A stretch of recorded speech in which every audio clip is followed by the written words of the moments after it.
35% of Americans do not get enough of this. Let's dive in. Welcome to a Healthy Control podcast, providing education to create a healthy, balanced lifestyle, empowering you to take control of your health and not let health take control of you.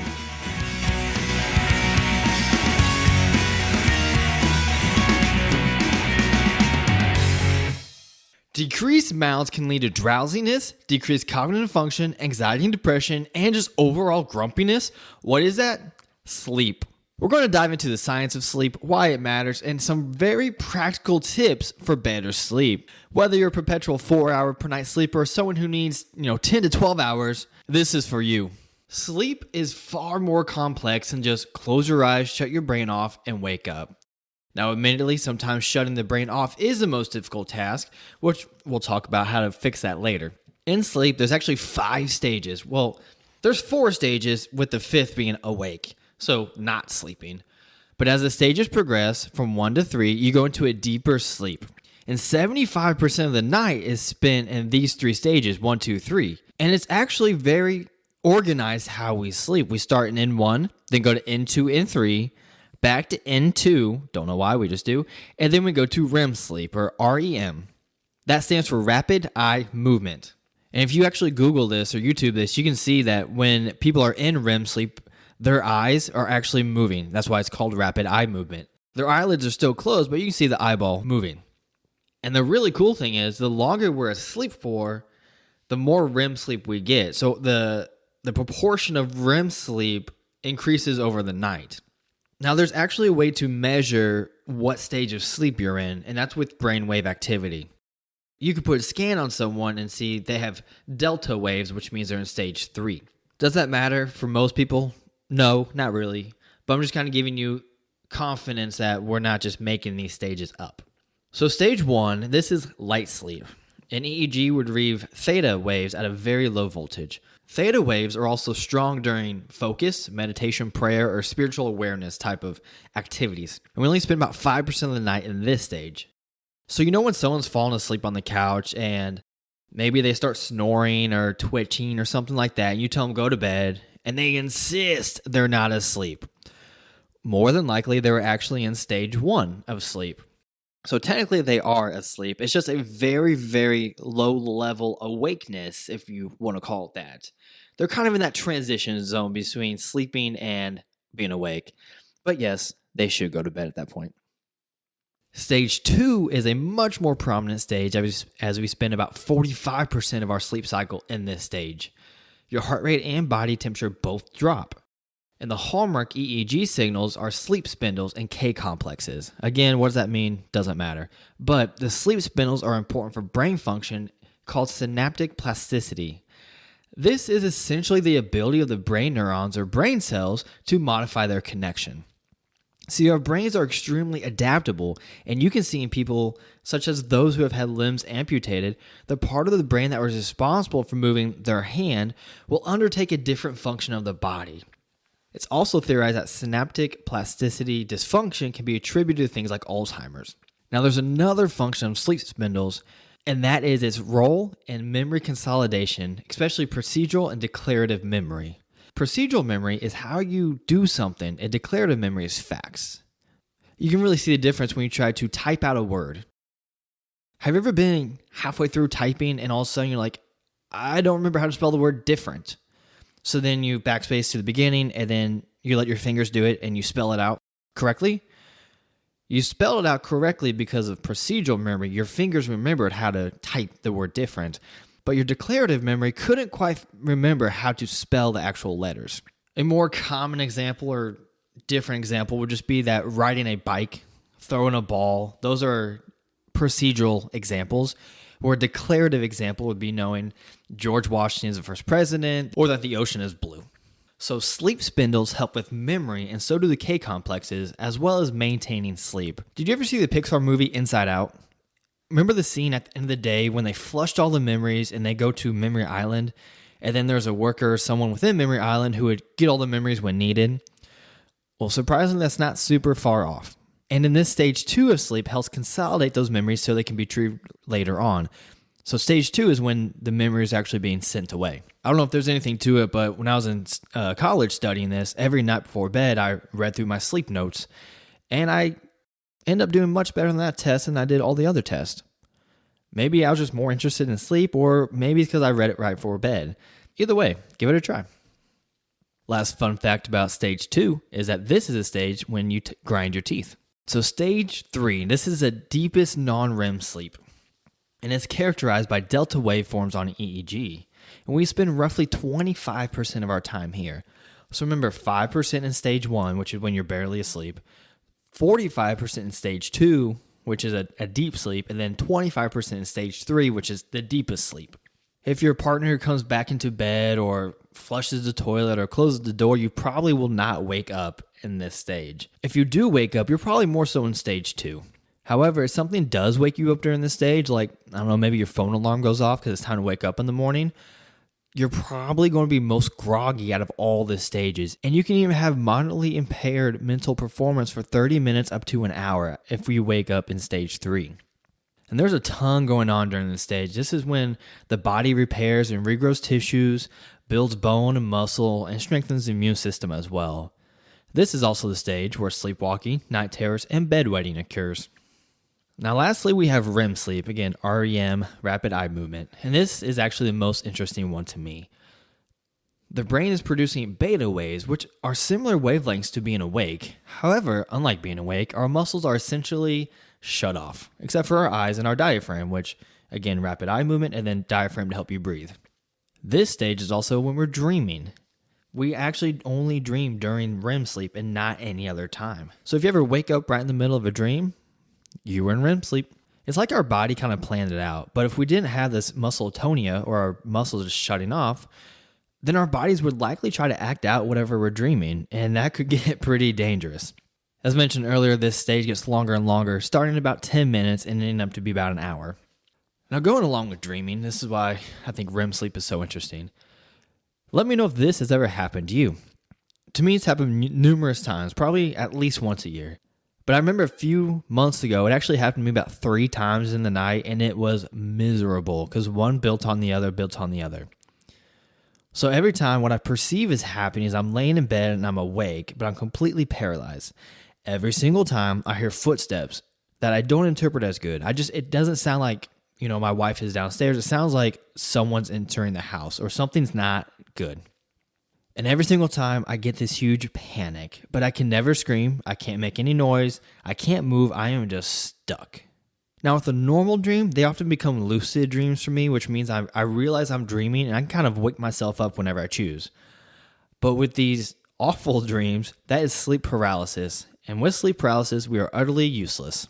From what I understand through my deep dive, is that we're essentially stuck in between awake and REM sleep. And apparently, if that happens to you a lot, you should get that checked out. So why does this science matter?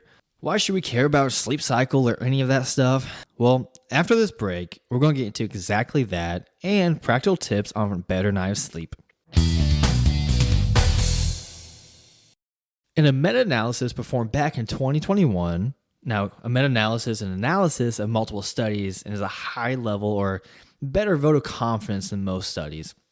And it said this: we found that total sleep deprivation before learning as well as after learning had a detrimental impact on memory for newly learned materials. These data suggest sleep supports learning and memory in 2 ways. It prepares the brain for learning over the next day, and it helps strengthen new memories learned during the previous day. So that could be why when I studied right before bed and I was getting a good night of sleep, I did better on that test. And I don't think there's anyone who doesn't learn something new or need to remember something day in and day out. Obviously, if you're in school, you're learning things that way. But for those of us beyond the classroom, did you learn anything new at work today? Did you learn anything new in this podcast yet? Did a friend or a partner tell you something that you wanted to remember, like we have a dinner date at 5 on Friday, don't be late? We all have things that we need to remember, which is why sleep is so important.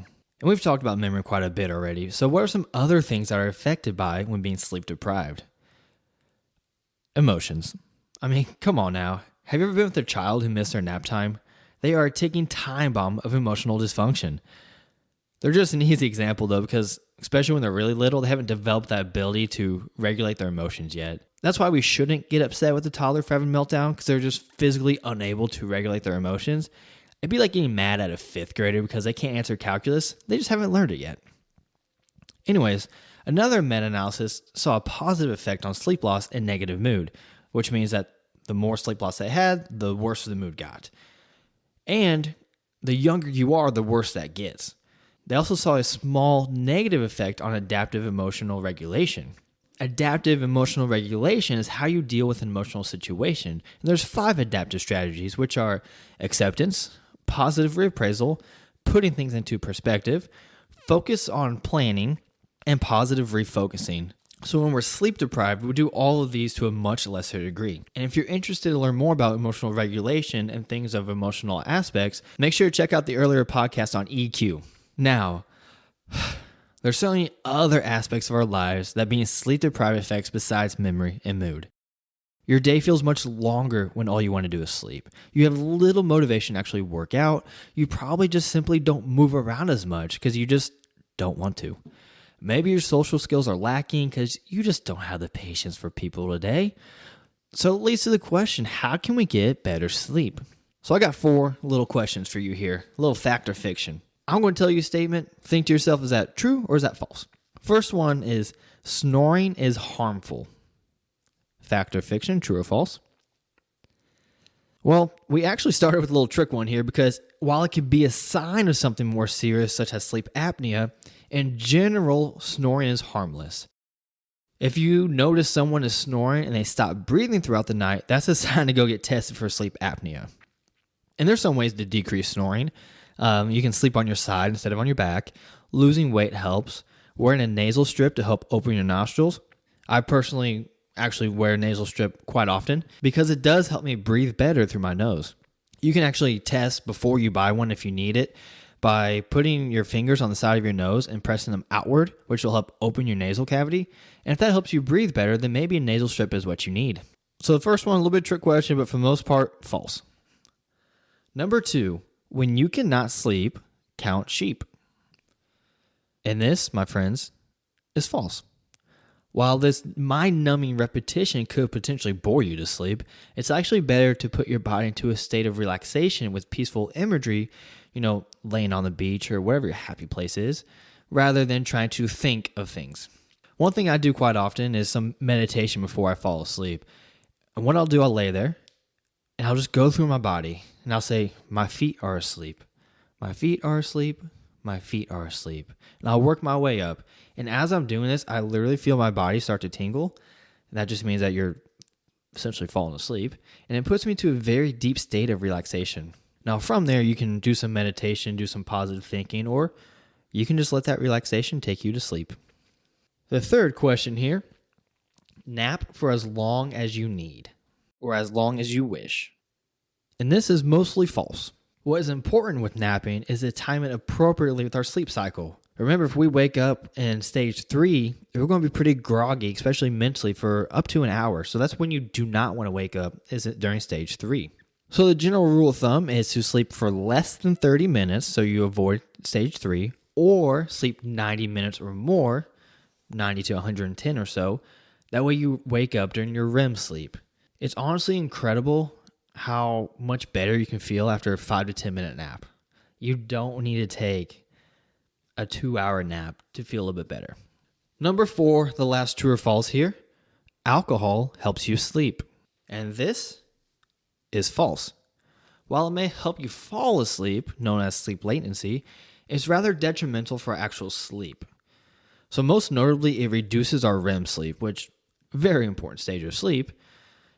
Memory consolidation, emotional processing, brain development, and dreaming. Yes, you fall asleep faster, but you get worse quality of sleep. And while we're talking about alcohol, let's just flip the page and talk about caffeine a little bit. Unlike alcohol, caffeine actually increases your sleep latency, or the time to fall asleep. It also increases your stage 1 of sleep, which is that really light sleep where you're easily be awakened. And all in all, it can reduce your sleep time by 45 minutes and your sleep efficiency by 7%. So to avoid this decrease in sleep, coffee, which is about 100 milligrams per 250 milliliters of liquid, should be consumed at least 9 hours before bedtime. And pre-workout, which is about 200 milligrams, should be consumed at least 13 hours before bedtime. Now, this does make it very tough for those looking to work out and then go to bed, or who need that 4 p.m. coffee. I get it. We can't always be optimal, and that's understandable. Unfortunately, life is outside of the science lab, and it's always these type of recommendations. I'm like, that's great if it works for you. But if the only time you can work out is 9 p.m. and then you go to bed, it is what it is. Maybe you just decrease your caffeine intake a little bit. This is one of those things that you need to control your health and not let health control you. So I don't want anyone to use the excuse of, I'm just so tired in the afternoon, but I can't have coffee because this research said I'd need to have it 9 hours prior to bedtime. If having coffee is going to allow you to do more in your day, spend more time with your family, live a more fulfilled, happier life, then that's what you should do. But that's just me. You control your health. So we got some more quick tips here. I'm going to give this in a little bit of a rapid style fashion. Number 1, the more light you can block, the better. Blackout blinds are fantastic. Night lights are horrible. If you have little ones, I recommend just not starting them on a night light. They probably don't need it. And this part here is just my opinion, but if you start your little one on a nightlight, you are inherently teaching them to be afraid of the dark, and then they're always going to want that nightlight until you have to unteach them that fear. Number 2, noise machines are totally fine if that's what you need. I've heard conflicting things about white noise, brown noise, pink noise, or just natural sounds, etc., etc. Some people like it silent. That's cool too. Do what works for you, I guess. Number 3, it's better for the room to be a little bit cooler at night because our body temperature drops. And when we drop the air temperature, you don't notice that difference as much. And it can help you fall asleep faster. Aim for 60 to 67 degrees, but no less than 54 and no more than 75. And this is going to vary depending on everyone's preference. Number 4, stay off your phone and TV in the bedroom before bed. So exposure to blue light in the hours leading up to bedtime can hinder sleep. So blue light suppresses the body's release of melatonin, which is a hormone that makes us sleepy. Being exposed to blue light in the evening can trick our brains into thinking it's still daytime, disrupting circadian rhythms and leaving us feeling alert instead of tired. Number 5, and I'm going to quote one of my neuroscience professors here. The bedroom is meant for 2 things, sleep and another thing that begins with S. This is a behavior pattern that is really fascinating. Do you know anyone who, as soon as they sit down in the chair after dinner, their chair, they always seem to fall asleep? Or maybe someone who sleeps on every long car ride no matter what. What about coming home and immediately feel hungry? These are patterns we have learned and developed. Likewise, if you always go to bed, turn the lights off and go to sleep, your body will make the connection, oh, I'm in bed, lights are off, I should go to sleep. And it will improve your sleep latency. But if you always go to bed and you're on your phone for 30 minutes to an hour, or watch some TV, whatever it may be, you're training your brain that sleep doesn't come when I lay down, it comes later. Now I'm going to leave you with this last one, and it's something I've never heard of, but I absolutely love. It's a 10-3-2-1-0 rule. Now, admittedly, I don't always follow this, but in general, I like this concept. 10 hours before bed, no more caffeine. 3 hours before bed, no more food or alcohol. 2 hours before bed, no more work. 1 hour before bed, no more screen time. Shut off all phones, TVs, computers. And 0, the number of times you should hit snooze in the morning.